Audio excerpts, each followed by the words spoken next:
Joining us now for the interview is Bill Maher, the host of Real Time with Bill Maher on HBO. Bill Maher, it is nice to see you. Thanks for being here. Always good to see you, Rachel. The Occupy Wall Street protesters today, Bill, they took a tour of Wall Street billionaires' homes in New York City, noting, among other things, that New York's special millionaires tax expires at the end of this year. There's been this surtax on millionaires in New York, but yet all these millionaires are still here. I wonder if you feel like the Occupy Wall Street protests are resonating, have come up with at least a vague message that is speaking to people who may not be participating in those protests yet. Absolutely. I think it's a great thing. On our show, we've talked for the longest time about how what the left needs is something to put the wind at the back of the president and other Democrats who, as you know, have a tendency to falter toward the side of, shall we say, centrism. And this could be it. You know, so what that their message is a little vague? I kind of like it that they're sort of militantly vague at this point, because they are, in a lot of ways, the opposite of the Tea Party movement. Although that's sort of weird also, because the Tea Party movement, let's remember, sort of started out as protesting some of the same things. Remember the bailouts of the banks? They didn't like the big banks. It just shows how easily the people in the Tea Party can be herded to something else. They were sort of on the same page as these folks, but then they started to watch Fox News and they found out, no, what they were really upset about was things like Obamacare and taxing the job creators. And somehow they wound up on the wrong side of the issue again. The Tea Partiers, though, I feel like you're right that where they ended up was just being a really awesome brand name for what is always the conservative base of the Republican Party. But I think back to the Rick Santelli call from the stock exchange in Chicago and the bailout that he was angry about, that he called for that first Chicago Tea Party, he wasn't angry about a bank bailout. He was angry about the idea that people with mortgages might get bailed out, individual homeowners might get bailed out, and that was the outrage. So I don't know. I feel like the origin myth of the Tea Party is something that's even screwed up in my own mind. I'm not sure they were ever anti-bank. I'm not sure they were ever even that much about financial issues, which is what they purport to be about. But when you, of course, look deep into the Tea Party, not that they're really that deep, it's sort of the same stuff that we've had in this country going back to the Birchers. It seems like the Republican Party periodically gets taken over by a group of people, the Birchers in the 50s, then in the 80s, remember it was the values voters types, the Christian Coalition, now it's the Tea Party people, and it seems like it's one of those viruses that every time it comes back a little stronger and more dangerous. And that seems what we have here. I mean, a lot of really what we find out about the Tea Party and their agenda, despite the fact that they're named after a gay sex act, is really social issues. You know, they're really mad at the same things that those pants-wetting nativists have always been worried about. I wonder, though, you just think back on this year, even just the year in stupid punditry, and the amount of power that has been ascribed to the Tea Party movement. I mean, they're seen as essentially driving all Republican political decisions at this point.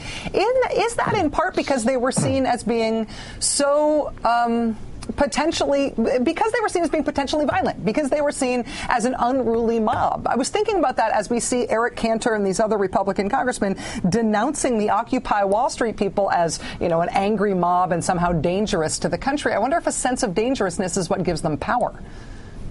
Well, yeah, I think so. I don't think anyone feels that we're in a country like so many in the world. Let's remember we are luckier than most, where violence really is going to rule the day and affect policy.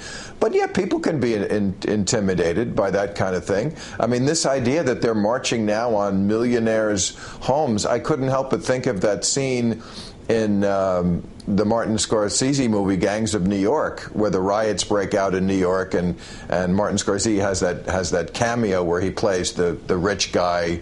You know, he's in his Fifth Avenue apartment and a brick comes through the window. Well, if a brick came through Rupert Murdoch's window, yes, I have a feeling Fox News would be a lot more gentle on the Wall Street people.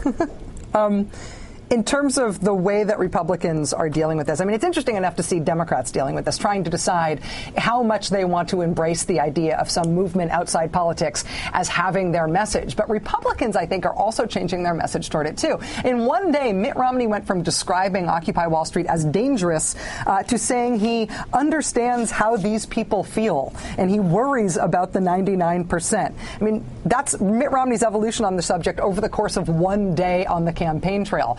Does that tell you more about Mitt Romney, or does that tell you that they're maybe seeing some political cost in denouncing these folks? Well, I must say, if you're trying to say Mitt Romney's a flip-flopper, that does not resonate with me. That's not the Mitt Romney I ever remember. But if you're going to try to sell that, I'm buying it. No, I don't know. Who knows what Mitt Romney is saying from one day to the next. But he said in the debate, the last debate, that he wanted everyone to be rich. That seems to be the line from the Republican Party, which, of course, is just a complete fantasy. Herman Cain, of course, famously said recently that if you're not rich, blame yourself. This is what really bothers me, this idea that somehow we can all be rich. I mean, among the stupid things, and you really have to dig deep to have that contest, which is the stupidest. That is one of the stupidest things I've ever heard any politician say. I want everybody to be rich. First of all, if everybody was rich, who would do the things that rich people hire people to do for them? Who's going to be my footman, my toady, my liposuctionist? Rich people need poor people to work for them. And this idea that Herman Cain said that, if you're not rich, blame yourself. That this is what bothers me about rich people. They don't, first of all, as Elizabeth Warren said, they don't cotton to the idea that they wouldn't be rich if they didn't have this great country that provides the roads and the schools and all the other things that allow them to be rich. But also this idea they never understand that it's a fluke mostly, that what you do is something that made you rich. Yes, if you throw a baseball 100 miles an hour, or even what I do. I mean, I'm not humble about some things. I'm very humble about the fact that telling jokes is something that gets you a lot of money. That is a complete fluke. And so is owning pizza parlors. Yes, Herman Cain was good at business. Great, he became very rich from it. But what about teachers and cops and firemen? Those people we always say are our heroes. They're such heroes that we pay them like crap. Well, they do what they do very well. It just doesn't happen to be something that is ever going to make you rich. So this idea that if you're not rich, blame yourself, really bugs me. But I tried to hide it. Bill Maher, can you hold on 1 second and come right back with us in just a moment? No, I can't. I'm just going off right now. Well, keep the camera on. Okay, yes. Hold on 1 second. Okay.